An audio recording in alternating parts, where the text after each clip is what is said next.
Partnership के फायदे बताओ भाई।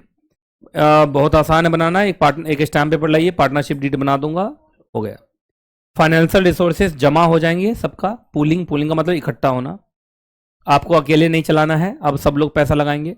जो लोग आपस में बात कर रहे हैं, क्या ही बोलूं उनको। मैनेजेरियल स्किल्स लिख सकते हैं, आपको स्किल्स ज्यादा पसंद आएगा। अब मान लीजिए एक पार्टनरशिप फर्म में 3 पार्टनर हैं, तो तीनों पार्टनर अपना अपना मैनेजेरियल एबिलिटी दिखाएगा। बिजनेस डिसीजन थोड़े बैलेंस्ड होंगे। जैसे मैं सोल प्रोप्राइटर हूं, तो मैं अकेला डिसीजन लेता हूं, इमोशनल डिसीजन लेता हूं।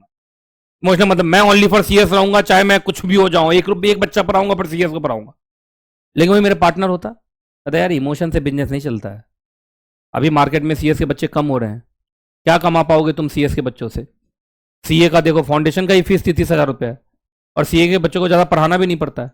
वो खुद ही पहले सोच के आते हैं कि टफ है, खुद ही पढ़ता है वो लोग। तुम देखा एसआरसीसी कॉलेज है, एसआरसीसी में वहां के प्रोफेसर को पढ़ाना नहीं होता है। क्यों? वहां बच्चे पहुंचते ही क्रीम है। अरे 11th-12th में जिसको आता है 100% और 99%, वो उसी को एडमिशन मिलता है एसआरसीसी में। तो वहां के जो प्रोफेसर सब होते हैं, वो तो इतने बड़े लेवल के होते हैं कि वो लोग तो सेमिनार ही अटेंड करने में साल बिता देते हैं। कभी कभी आते हैं वो, तो भी वहां का बच्चा आगे बढ़ जाता है, क्योंकि वो पहले से पढ़ने वाला है। नहीं समझे आप? अब सीए का बच्चा, वहां का टीचर सब उतना मेहनत नहीं करता है।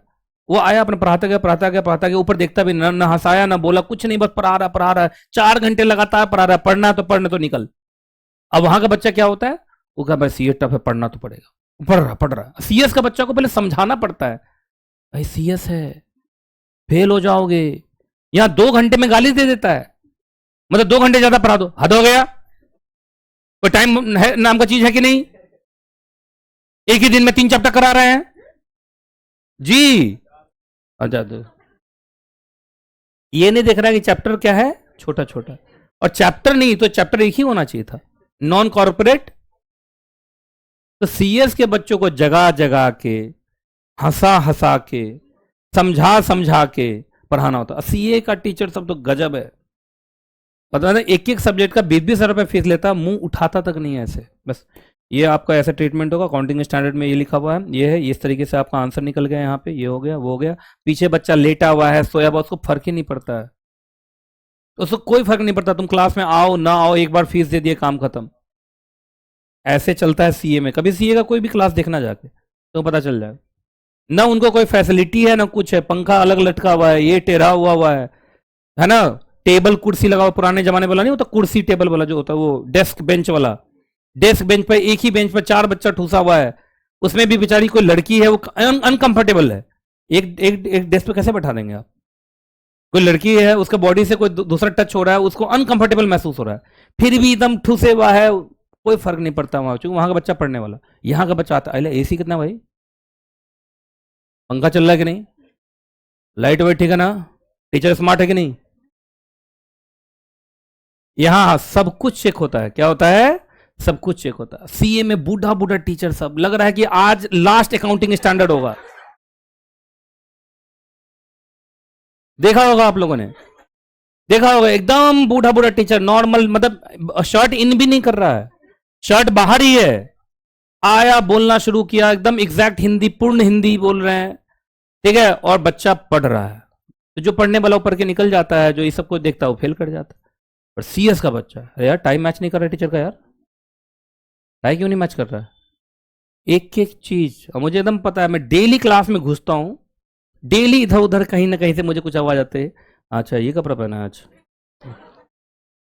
है ना, हाँ आज दाढ़ी रखा है, बियर्ड रखा है, अरे बियर्ड काफी बढ़ रहा है यार, और ये 1-2 तो वाइट भी है। यहां तक चेक हो रहा है सीएस के टीचर का, मतलब ये हालात है हालात बहुत। आइए अगला। तो अगर मेरा कोई पार्टनर होता, तो हो सकता है मुझे समझाता कि जितना मेहनत तुम सीएस में करो, इतना अगर सीए में किए होते तो तुम कहां से कहां पहुंच जाते। और वो थोड़ा सा देखा जाए तो कॉमर्शियली बैलेंस्ड होता, पैसा तो कमा जाता ना, है कि नहीं। आज मैं इतना सीएस के लिए कर रहा हूं इमोशनली, फिर भी कुछ सीएस के बच्चे इधर उधर तो चले ही जा रहे हैं, फिर भी तो चले ही जा रहे हैं, मैं कितनों को रोक पा रहा हूं? अब सोचिए। अगला, शेयरिंग ऑफ रिस्क। आज जो नोटिस आया मेरे ऊपर, है ना, अगर मेरा पार्टनर होता तो 4 लाख में से आधा वो देता, आधा मैं देता, लेकिन आज तो मुझे ही आज पूरा देना पड़ेगा अगर कंपाउंडिंग नहीं हुई तो। आइए अगला। अच्छा, पार्टनरशिप के भी कुछ नुकसान है। पहला, अनसर्टेनिटी ऑफ एग्जिस्टेंस। देखो मैं अकेला हूं, ओनली फॉर सीएस चला रहा हूं, मैं चलाता रहूंगा जब तक मेरा मन रहेगा। और पार्टनरशिप में हो सकता है पार्टनर धोखा दे दे, नहीं रहूंगा तेरे साथ, पार्टनरशिप खत्म हो सकता है। इसलिए कहां इस देश में पार्टनरशिप कहां चला, नहीं चला। हीरो होंडा तक टूट गया। हीरो होंडा से बड़ा पार्टनरशिप थोड़ी कोई दुनिया में रहा है। हीरो होंडा तक टूट गया, क्या कहोगे आप? मारुति सुजुकी तक टूट गया। आइए अगला, रिस्क ऑफ इंप्लाइड अथॉरिटी, है ना। अब मेरी बात को जरा ध्यान से देखिए। एक किसी किसी को ना थोड़ा सा दुख हो सकता है पार्टनर को, गलती वो किया फंसे हम, क्या ये एक दुख नहीं हो सकता है? आप नहीं समझ रहे हैं। गलती किया वो, फंसे हम, इस बात का एक डिस्प्यूट हो सकता है कि नहीं हो सकता, पहले बताइए आप। अगला, रिस्क ऑफ डिसहार्मनी। क्या होता है डिसहार्मनी? आपस में झगड़ा हो गया, शांति नहीं है, मतलब दो माइंड के पार्टनर मिल गए, दोनों एक दूसरे से टकराते रहते हैं हमेशा, है कि नहीं। अगला, डिफिकल्टी इन विड्रॉल। जैसे नए को लाना आसान नहीं है, ऐसे पार्टनरशिप छोड़ना भी उतना आसान नहीं है। पार्टनरशिप छोड़ोगे तो रिटायरमेंट ऑफ अ पार्टनरशिप ऐसे आता कुछ, उसके लिए 17 बार अकाउंट्स है, ये है वो है। तुम लोग अकाउंटिंग एंट्री तो पढ़ते होगे, एडमिशन पे भी काफी अकाउंटिंग एंट्री है और रिटायरमेंट पे भी काफी अकाउंटिंग एंट्री है। मतलब जब तक सबको बता ना दो, सबसे अप्रूवल ना ले लो, रिटायरमेंट भी मुश्किल है। अगला, एक्सपेंशन में दिक्कत हो सकता है, ये कंपेयर करना है तुमको कंपनी से। तो कंपनी के पास एक्सपेंशन के काफी स्कोप है, उसके पास शेयर्स बेचा, पैसा आया और हो गया। लेकिन आपको लगता है कि पार्टनरशिप फर्म कितना पार्टनर बना लेगा? जैसे उसको 10,000 करोड़ रुपया चाहिए, तो 10,000 करोड़ के लिए कितने पार्टनर बना लेगा? थोड़ा एक लिमिट है। वही आप कंपनी बना लें तो शायद एक्सपेंशन का कोई लिमिट ही नहीं है, आप शेयर होल्डर लाखों करोड़ों जोड़ सकते हैं, नहीं जोड़ सकते हैं? चलो अब हेडिंग बोलो। Partnership deed is like article of association in a company, it is like LLP agreement in a LLP. याद होगा, पढ़ाया था। जब एलएलपी पढ़ा रहा तो जिसका नाम ले रहा था, याद होगा तुम लोग। तो बताइए पार्टनरशिप डीड में क्या क्या लिखा होता है? तो सर पार्टनरशिप डीड एक अग्रीमेंट है ना, जिसके अंदर डिटेल में लिखा रहता है right and responsibilities of all parties. ये एक तरीके का उनके लिए लॉ ही है कि नहीं, है कि नहीं। इससे फायदा होता है कि डिस्प्यूट और डिसएग्रीमेंट अगर होता है तो आपस में तुरंत वो सुलझ जाता है। तो अगर आप पहले से एग्रीमेंट बना के रखोगे हर पॉइंट पे तो आपको आगे होगा फायदा। आइए बताओ क्या क्या लिखोगे पार्टनरशिप डीड में? तो सर सबसे पहले तो हमेशा हर जगह डेफिनेशन ही आता है, उसके बाद वाइटल इंफॉर्मेशन अबाउट, कि जैसे क्या नाम होगा, क्या बिजनेस करेंगे, एड्रेस कहां होगा, है ना, शॉर्ट समरी ऑफ बिजनेस, ये सारा चीज लिखा हुआ होना चाहिए। बड़ा इंपॉर्टेंट है भाई, कौन है कितना इन्वेस्टमेंट लाएगा, इसी को हम कैपिटल कॉन्ट्रीब्यूशन कहते हैं।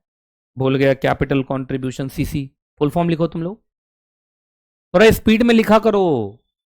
कैपिटल कंट्रीब्यूशन, अकाउंटिंग कैसे होगा, किस मेथड से होगा, पार्टनर्स के ड्यूटी पावर ऑब्लिगेशंस कैसे होंगे, कोई अगर जाना चाहता है तो कैसे जाएगा, किसी को निकालना है तो कैसे निकाला जाएगा, एक्सपल्सन कैसे होगा, डिजोल्यूशन कैसे होगा, और बहुत बार आर्बिट्रेशन क्लॉज भी लिखा हुआ होता है। तुम लोग आर्बिट्रेशन पढ़ा दिया ना, क्या होता है आर्बिट्रेशन क्लॉज? कि अगर हम पार्टनर्स में कभी कोई डिस्प्यूट हुआ तो हम कोर्ट में जाने के बजाय आर्बिट्रेटर के थ्रू अपना झगड़ा सुलझवाएंगे, उसी को बोलते हैं आर्बिट्रेशन क्लॉज, है ना। तो जो बिजनेस से जुड़े हुए लोग होते हैं वो कोर्ट का चक्कर काटते हैं या आर्बिट्रेशन के थ्रू झगड़ा सुलझा लेते हैं, and arbitration is one of the ADRS, alternative dispute resolution system. ये तो तुम लोग अच्छे से पढ़े होगे, बहुत डिटेल में पढ़ाया आर्बिट्रेशन, अगर आपने पढ़ा हो तो एक एक वर्ड एक एक लाइन पढ़ाया।